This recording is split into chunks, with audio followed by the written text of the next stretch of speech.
It was Christmas Eve, and I was driving home late after spending the evening at my sister's house. Her family had thrown a small gathering, complete with mulled wine, a roaring fireplace, and all the festive cheer you'd expect during the holidays. I had stayed later than I planned, and by the time I left, the roads were dark and mostly empty. Snow had started to fall heavily, blanketing everything in a thick, white coat. The wind howled across the open fields, making it feel even colder. About halfway through my drive, I realized my gas gauge was dangerously low. I hadn't filled up before leaving, and now I was regretting it. Fortunately, I spotted a small, run-down gas station up ahead, its flickering neon sign barely visible through the storm. Relieved, I pulled in and parked beside one of the pumps. The station was eerily quiet. No other cars, no attendants, just the sound of the wind whistling through the snow-covered lot. I stepped out of my car, pulling my coat tighter against the cold, and started to fill the tank. That's when I noticed him. A man was standing near the edge of the lot, just beyond the reach of the flickering overhead lights. He wasn't moving, just watching. His figure was barely visible through the swirling snow, but I could make out enough to tell that he wasn't wearing a coat, just a long-sleeved shirt and jeans. His posture was rigid, his arms hanging stiffly at his sides. I tried to ignore him, focusing on the pump as the numbers ticked upward, but I couldn't shake the feeling that his eyes were locked on me, piercing through the snow. I glanced up again, hoping he'd moved on, but he was still there, closer now. My heart started to race. I forced myself to stay calm, reasoning that he might just be waiting for a ride or taking shelter from the storm. But as I finished pumping gas and replaced the nozzle, I heard the crunch of footsteps behind me. Slowly, I turned. The man was now standing just a few feet away. Up close, he looked even stranger. His clothes were thin and damp, clinging to his wiry frame.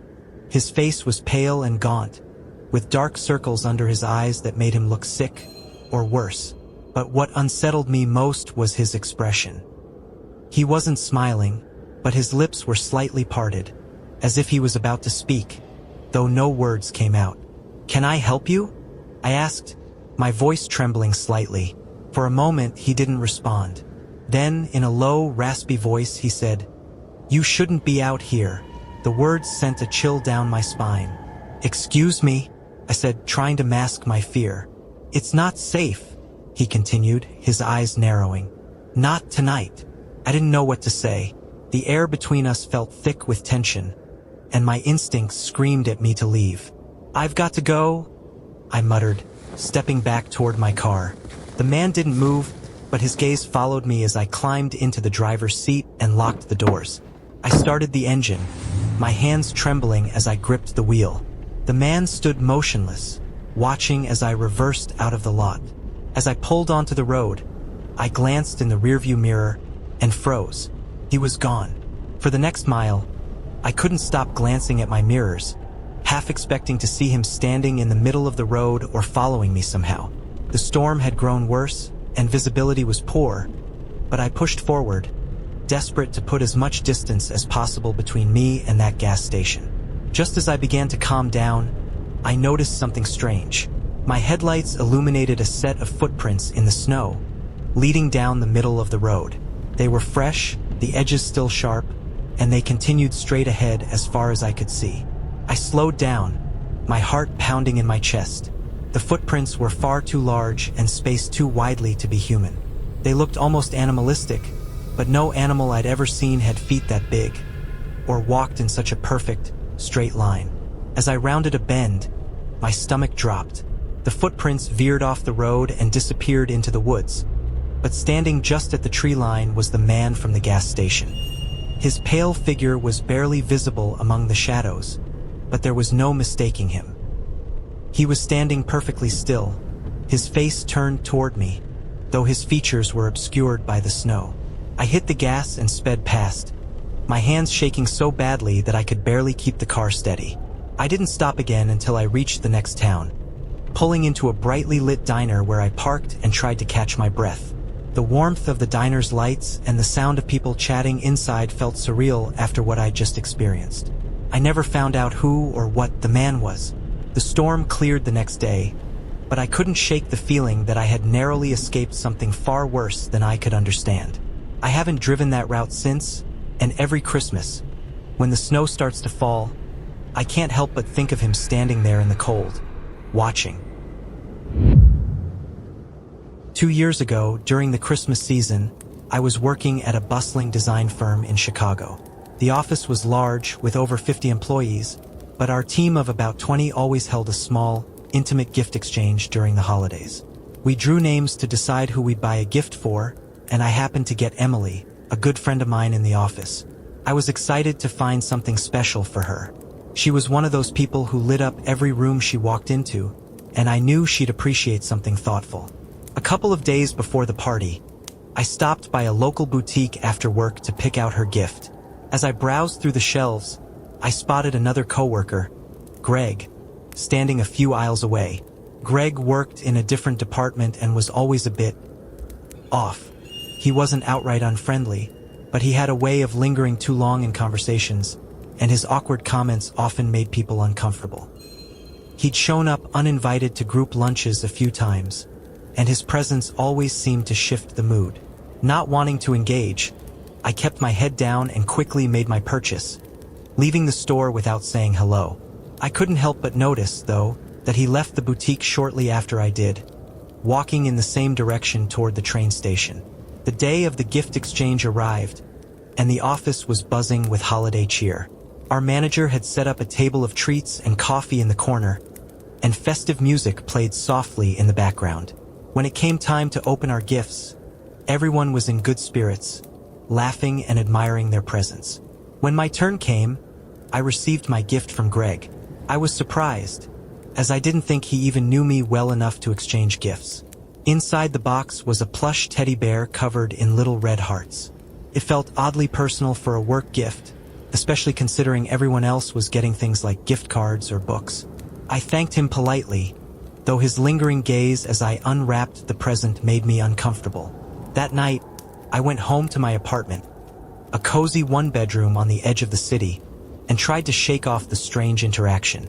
I spent the evening relaxing with a cup of hot cocoa and wrapping presents for my family, the faint sound of carolers drifting through the streets below. Everything was calm until I glanced out my living room window just before heading to bed. That's when I saw it. A figure darted behind the hedge in front of my building. It happened so fast that I couldn't tell who it was, but the sight immediately set me on edge.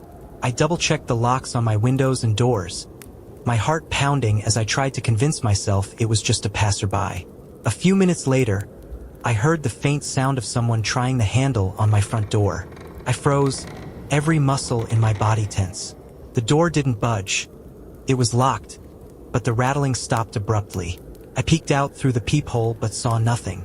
The hallway was empty.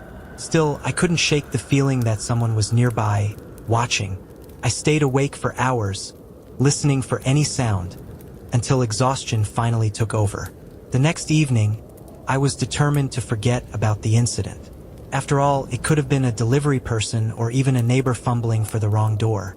But as I was tidying up my apartment, I heard a faint tap on my living room window. My apartment was on the first floor, so it wasn't unusual for people to walk past. But when I turned to look, my blood ran cold. There, standing just outside the glass, was Greg. He wasn't moving, just staring in with a strange, almost expectant look on his face. My heart hammered in my chest as I ducked out of sight, grabbing my phone to call the police.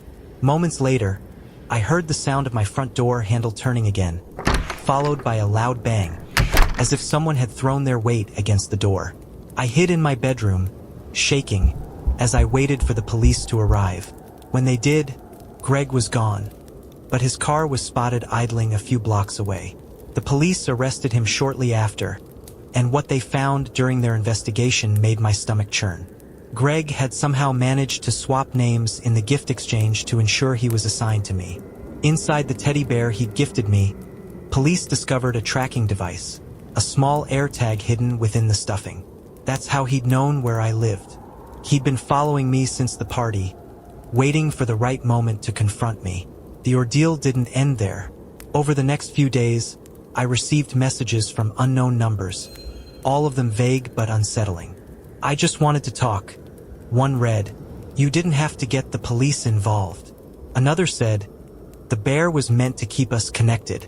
Even though the police assured me Greg was in custody, the messages made it clear he wasn't acting alone. Someone else was out there, and they knew how to find me. I ended up moving to a new apartment in a different neighborhood, changing my number, and taking a long leave of absence from work. It took months before I felt even a shred of normalcy again. To this day, every Christmas season, when I see a teddy bear in a store window, I'm reminded of how easily something innocent can hide something sinister. It was Christmas night, and my wife, Emma, and I had just returned home from a long day of visiting family. We lived in a quiet suburban neighborhood where the houses were spaced far apart, with only dim streetlights breaking up the darkness of the snowy streets. It was late, well past 11 p.m., and the entire neighborhood seemed to be asleep under the thick blanket of snow. Our house was decorated for the season. A glowing Christmas tree in the living room, twinkling string lights on the porch, and a wreath on the front door.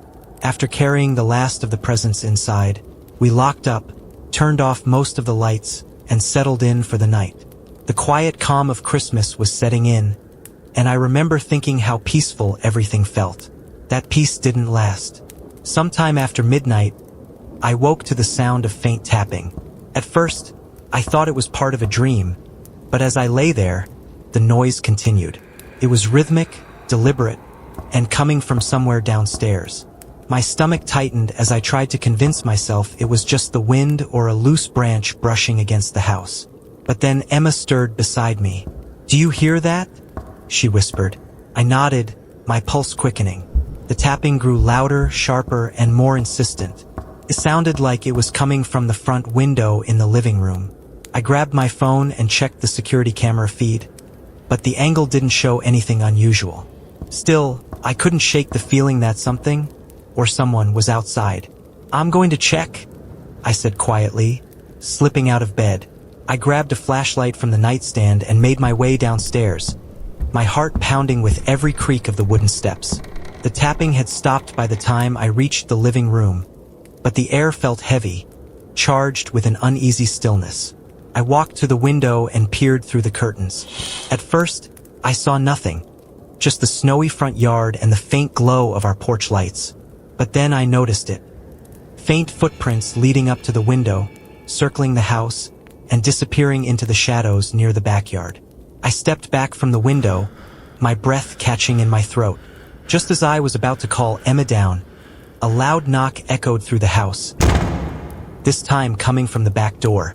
The sound was so sudden, so forceful, that it made my heart skip a beat. Emma called down from upstairs, her voice shaking. "What's going on? Who's at the door?" "I don't know," I replied, trying to keep my voice steady. "Stay upstairs. I'll handle it." Gripping the flashlight tightly, I made my way to the kitchen, where the back door was located.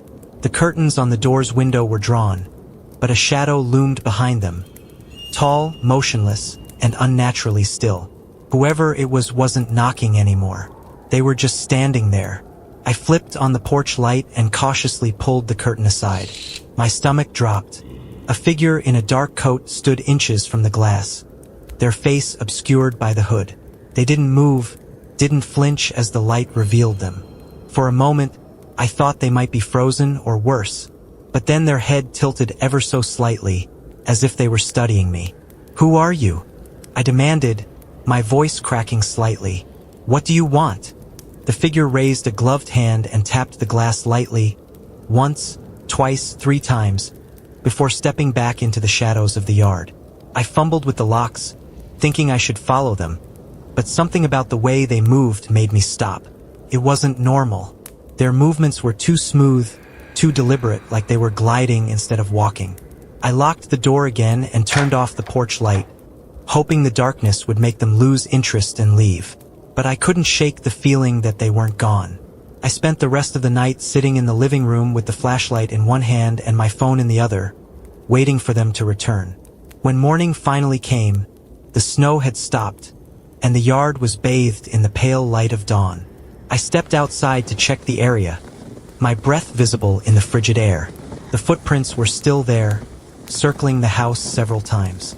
But what unnerved me most was where they ended, right at the middle of the yard. No tracks led away, as if whoever had been there had simply vanished into thin air. I told Emma what I'd seen, but she thought it was probably just some neighborhood kid pulling a prank. Still, we decided to report the incident to the police. They came by later that day, took a statement, and said they'd patrol the area more frequently, but there wasn't much else they could do. For the next few nights, I couldn't sleep. I kept hearing faint tapping in my dreams, and every creak or gust of wind made me jump. I even replaced the locks and installed additional cameras around the house. But deep down, I knew it wouldn't make a difference. Whoever or whatever had been outside that night wasn't just a prankster or a curious passerby. They had been watching us,